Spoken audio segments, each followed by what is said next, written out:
আজ সন্ধ্যেবেলায় বাবা এনেছিল ফুচকা। আর অনেকদিন পরই আজকে ফুচকা খেলাম আমি, মা আর বাবা। তো হাই বন্ধুরা, দেখো এখন যাবো আমি বাড়ি, তার জন্য আমি এখানে রেডি হচ্ছিলাম। আর এখন কিন্তু আমি সকালে বাড়ি যাই না, বিকেলে বাড়ি যাই। এই রোদ আর গরমের জন্য আমার শাশুড়ি মা আমাকে বলেছে বিকালে বাড়ি আসবি। আর এখানে আমার ভাইয়ের কাণ্ড দেখো। তারপর আমি বেরিয়ে পড়েছিলাম বাড়ি যাওয়ার জন্য। আর স্কুটিটা না বাইরে ছিল, বৃষ্টিতে একটু ভিজেও ছিল, যেহেতু আজকে দুপুরে বৃষ্টি হচ্ছিলো। তারপর বাড়িতে এসে দেখো একটু ফ্রেশ ট্রেশ হয়ে আমি যাবো কাকিমাদের বাড়িতে, যেহেতু আজকে অক্ষয় তৃতীয়া ছিল, তাই জন্য কাকিমাদের দোকানে ছিল পুজো। তো দেখো কাকিমাদের দোকানে এখন কত ভিড় হয়েছে, যেহেতু অনেক কাস্টমার ছিল, তাই জন্য আমরা বাইরে দাঁড়িয়েছিলাম।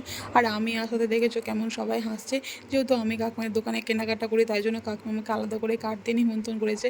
আর তাই জন্য আমি এসেছিলাম বলে সবাই হাসছিলো। তারপর দেখো কাকিমাকে টাকাটা দিয়ে আর বোন এখানে আমাকে একটা মিষ্টির প্যাকেট দিয়েছে।